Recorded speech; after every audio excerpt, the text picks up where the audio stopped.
Hello everyone, welcome back to the channel. In today's video, we will be discussing food. We will be looking at what the Bible said should be eaten, and we will be comparing it to the things that are being eaten today. If you are new to this channel, please subscribe, like, share and comment on the video. This will help us to grow. Anyway, let's get right into the video. We will be starting with the Bible first. That good old book. Genesis. Here we go. Genesis 1 verse 11. And God said, let the earth bring forth grass, the herbs yielding seed, and the fruit tree yielding fruit after his kind, whose seed is in itself upon the earth. And it was so. And the earth brought forth grass and herbs yielding seed after his kind, and the tree yielding fruit, whose seed was in itself after his kind. And God saw that it was good. And the evening and morning were the third day. So this was actually 3 days after creation. Okay, let's see what Genesis have to say continuously. It went on at verse 29 to say this. And God said, behold, I have given you every herb bearing seed, which is upon the face of all the earth, and every tree, in this which is the fruit of a tree yielding seed. To you it shall be meat. Meat? Okay, so these fruits that have seed within itself that reproduce continuously was the first meat, so to speak. So it was what has been told in Genesis that it was supposed to be eaten. Okay, not these fruits that we are seeing today that is seedless. Let's continue. It's also said at verse 30, and to every beast of the earth, and to every fowl of the air, and to everything that creepeth upon the earth, wherein there is life, I have given every green herb for meat. And it was so. And God saw everything that he had made, and behold, it was very good. And the evening and the morning were the 6th day. It was very good. Okay, let's take a break right there and jump into the kind of things that we are eating today. Alright, so just to name a few, we are eating French toast, we are eating mashed potato, tofu, we are eating baked bean, muffin, pizza, burger, sushi, pasta, salad, steak. We are eating soup, cake, donut, rice, bacon. We are eating tuna, ham. You know, just to name a few of this stuff. And not to mention, we are eating pork, beef, oxtail, mutton, lamb, dog, cat, rat. And you know, just to name a few of the things that is being eaten today. So I said to myself, how did man get the understanding that meat could be eaten after Genesis has told us that fruits with the healing seed within itself was for meat? So it took me back to the Bible. Okay, let's see what it have to say. I found myself in Revelation, and as I said, KJV, Revelation 2 verse 12. Unto the angel of the church of Pergamos write these things, said he which had the sharp sword with 2 edges. I know thy works, and where thou dwellest, even where Satan's seat is, and thou holdest fast my name, and has not denied my faith, even in those days wherein Antipas was my faithful martyr, who was slain among you, where Satan dwelleth. So basically I tell you say Satan upon earth dwell somewhere, you know. And I have a video where I going to drop on Satan.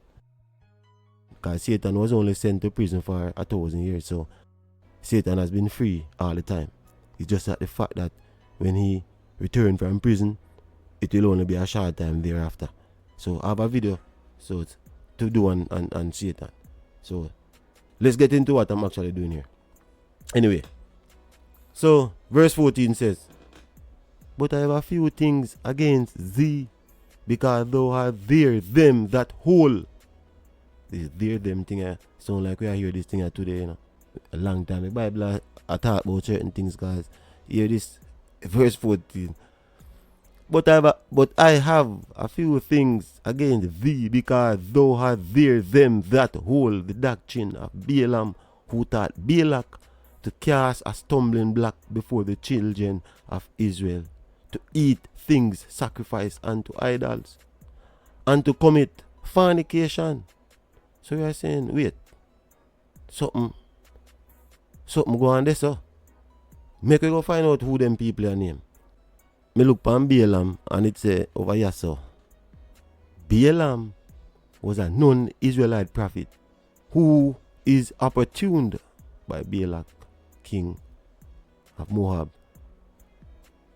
to place a malediction on the people of Israel, who are camped anonymously on the plain of Moab.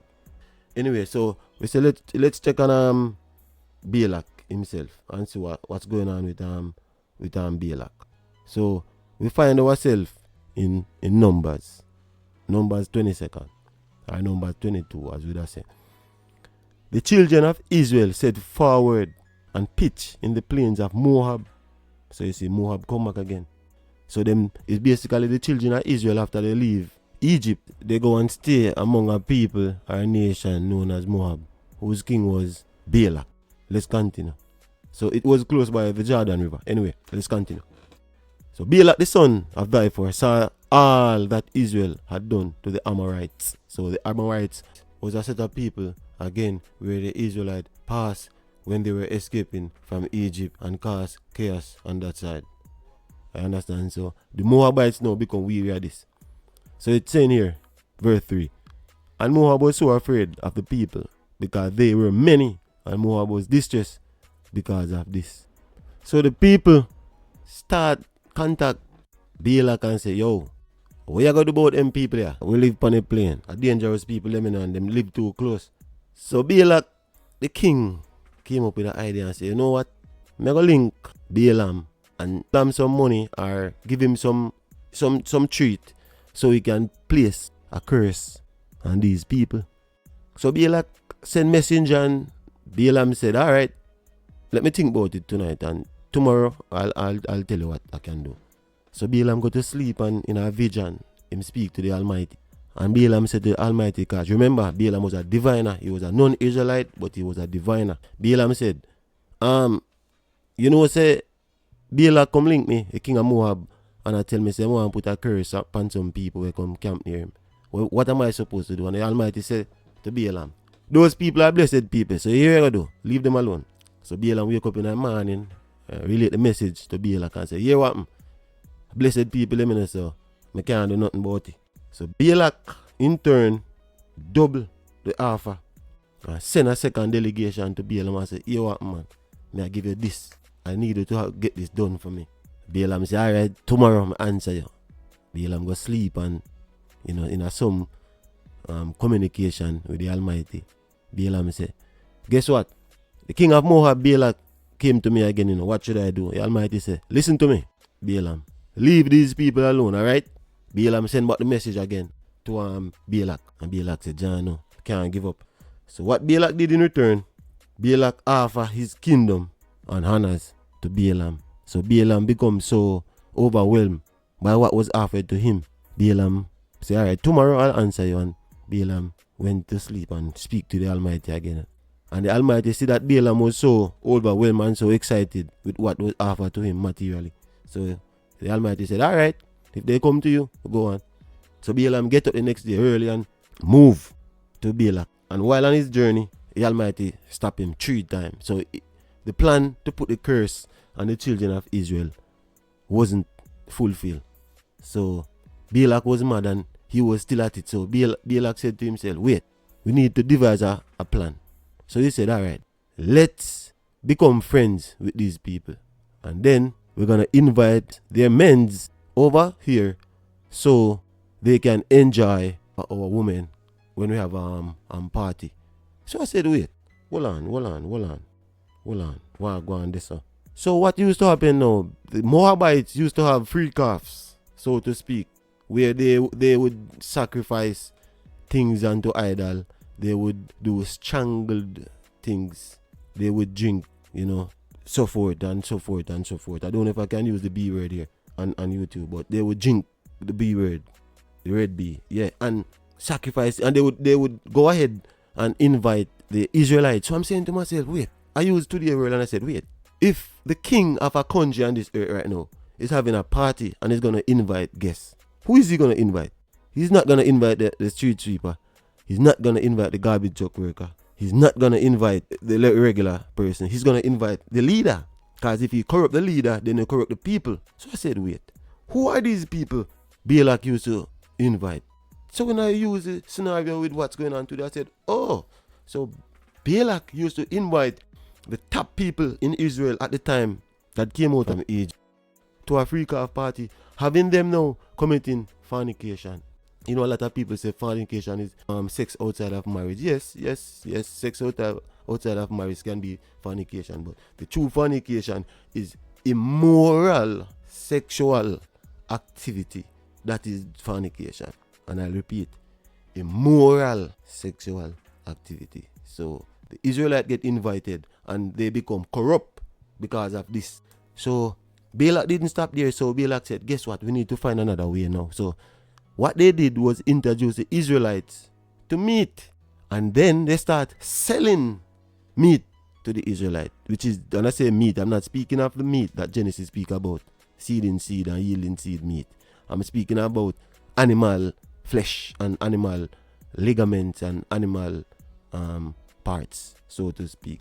So the Israelites started eating this thing.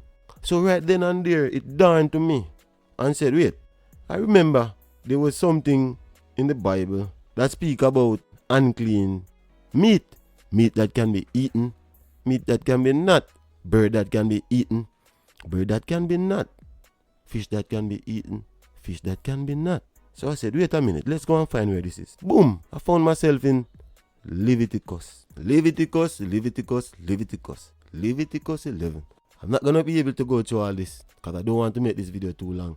So I urge you people to go and read Leviticus chapter 11. Alright, some of you guys, I can't do all of it here. So what I'm saying, if there's a video here and you are onto something, please go and read the chapter. Alright, so this is what Leviticus have to say.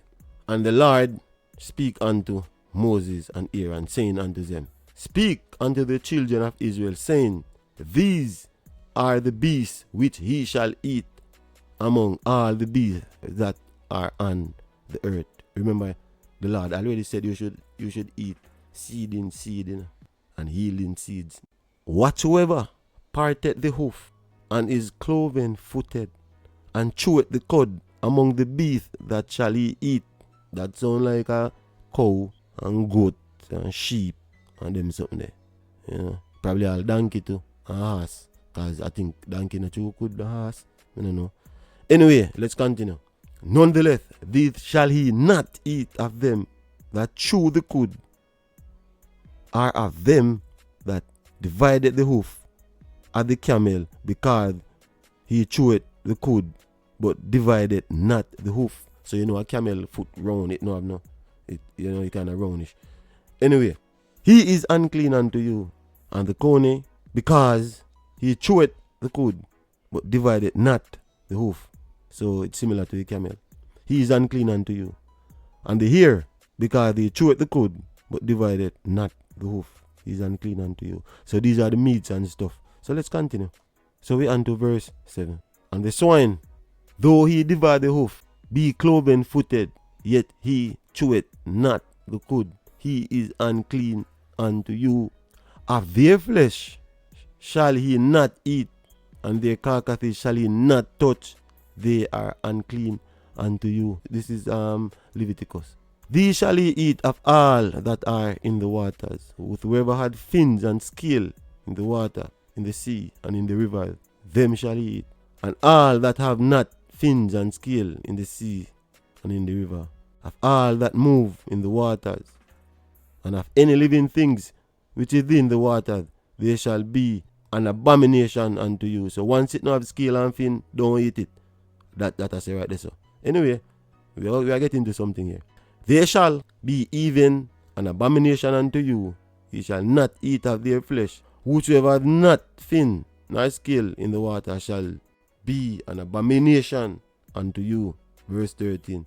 And these are they which ye shall have in abomination among the fold. They shall not be eaten. They are an abomination. The eagle, the ostrich, and the osprey. And verse 15. Even the raven and his kind, the owl, the night hawk, the chuko, the hawk and his kind, and little owl.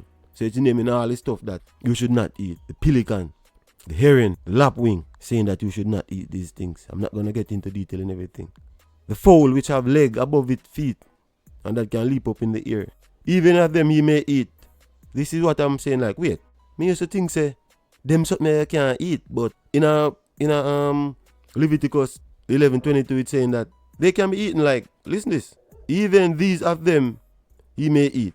The locust after his kind, the bald locust after his kind, and the beetles after his kind, and the grasshopper after his kind. I'm saying to myself, wait, grasshopper. Me used to think me couldn't eat grasshopper and them think. I used to think it nasty, but here so in Leviticus it is saying that it is edible. You understand? And if you go and read and the rest of the chapter, you will see where it says you're not supposed to eat like crab, shrimp, lobster. You're not supposed to eat like dog, puss, rat, snake. You're not supposed to eat any of these things. However, we said, wait. Stick up in. This is Leviticus. Stick up in. We said to ourselves, who wrote the book of Leviticus? People. Guess who wrote the book of Leviticus? No, Moses.